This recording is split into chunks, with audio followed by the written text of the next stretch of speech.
मेरे पति मुझसे 17 साल बड़े थे और मैं 21 साल की बहुत ज्यादा गोरी और भरे बदन की बहुत ही खूबसूरत लड़की थी। मुझे जो देखता वह दीवाना हो जाता। और मेरे पति देखने में बहुत लंबे चौड़े थे और उनके सर पर बाल भी नहीं थे। उनका बर्ताव मेरे साथ अच्छा नहीं था। वह हमेशा से मुझसे नाराज ही रहते थे। शादी की पहली रात को उन्होंने मेरे साथ जो किया वह अच्छा नहीं था। मेरे खून निकल रहा था और वह कमरा छोड़कर चले गए। उन्होंने पलट कर भी मेरी तरफ नहीं देखा। जी हाँ दोस्तों, यह बात उस समय की है जब मैं ग्रेजुएशन में पढ़ाई कर रही थी। मेरी बड़ी दीदी को लड़के वाले देखने आए थे। उन्होंने मेरी दीदी को पसंद कर लिया था और शादी फिक्स कर दी थी। मेरे माता पिता और हम लोग भी बहुत खुश थे इस शादी से। यह हमारे घर की पहली शादी थी। हम सब लोग बड़ी धूमधाम से शादी की तैयारियों में लगे हुए थे। आखिरकार शादी वाला दिन आ ही गया। घर पर बारात आ गई। मंडप में दूल्हा बैठ गया और लड़के वालों ने कहा जाकर दुल्हन को बुलाकर लाओ। हम सब लोग अपनी दीदी को बुलाने उनके कमरे में गया, लेकिन जब कमरा खोलकर देखा तो हम सब लोग हैरान रह गए। वहां पर दीदी नहीं थी, वहां पर सिर्फ एक लेटर मिला जिस पर लिखा हुआ था, पूजनीय पिताजी और माताजी, मैं यह शादी नहीं कर सकती। मैं किसी और से प्यार करती हूँ और मैं घर छोड़कर उसके साथ भाग रही हूँ। इसीलिए मुझे ढूंढने की कोशिश मत करना। अब मैं दोबारा लौटकर नहीं आऊंगी। यह सब सुनकर मेरे माता पिता के पैरों तले जमीन खिसक गई। सोचने लगे कि क्या किया जाए, अब तो बेइज्जती हो जाएगी पूरे समाज में। फिर मेरी मम्मी ने मुझसे कहा, बेटा एक ही उपाय है कि तुम दुल्हन की जगह ले लो। अब हम लोगों की इज्जत तुम्हारे हाथ में ही है। मेरी तो कुछ समझ में नहीं आ रहा था कि अब मैं क्या करूं। मैं मम्मी को ना भी नहीं कह सकती थी क्योंकि हम लोगों की इज्जत का सवाल था। इसीलिए मैं दुल्हन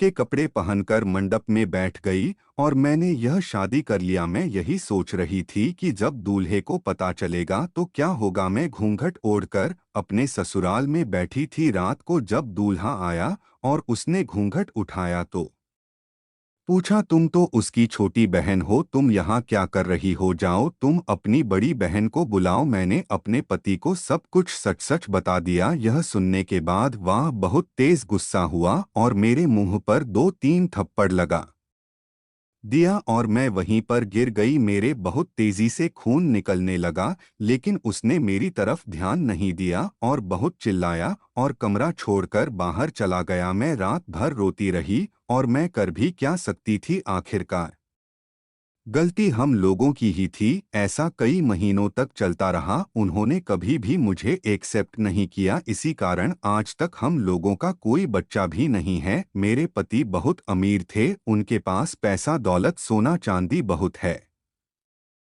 लेकिन बस हम लोगों के पास सुकून नहीं था। हम लोग जब भी बाजार जाते थे तो लोग मुझे उनकी बेटी समझ लिया करते हैं, या देखकर वह मुझसे और भी ज्यादा जल जाते थे। इसीलिए वह मुझे कभी भी अपने साथ लेकर नहीं जाते थे।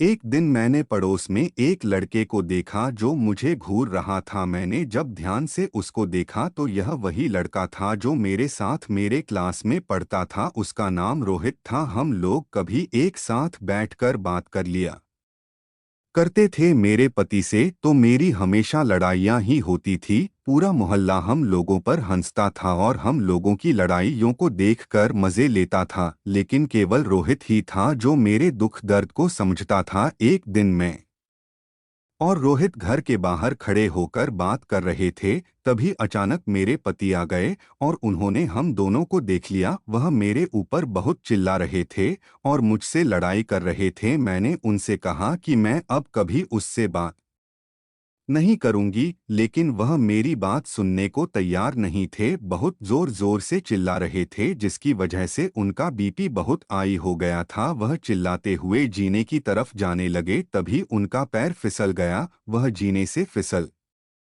कर सीधा नीचे गिर पड़े। मेरी तो समझ में नहीं आ रहा था कि अब मैं क्या करूं। मैंने सोचा क्यों ना राहुल की मदद ली जाए। कोई और मोहल्ले वाला तो मेरी मदद नहीं करेगा, इसलिए मैं तुरंत ही अपने पड़ोस से राहुल को बुलाकर लाई और हम दोनों तुरंत उनको हॉस्पिटल ले गए। हॉस्पिटल ले जाने के बाद डॉक्टर ने मुझसे कहा कि आपके पति कोमा में चले गए, अब भगवान ही इनकी रक्षा करे। मैं भगवान से बहुत प्रार्थना करने लगी इनको जल्दी से ठीक करना। मैंने और राहुल ने दिन रात उनकी सेवा की। मेरे पति को भी एहसास हो गया था कि इतना पैसा दौलत होने के बावजूद भी किसी ने उनका साथ नहीं दिया, सिर्फ राहुल और मेरी पत्नी ने मेरा इतना साथ दिया है। एक दिन डॉक्टर ने मुझे कॉल की और कहा आपके पति होश में आ गए हैं, जल्दी आ जाइए। मैं और राहुल जल्दी से हॉस्पिटल पहुंचे। मेरे पति ने मुझसे कहा कि अब मेरे पास ज्यादा समय नहीं है,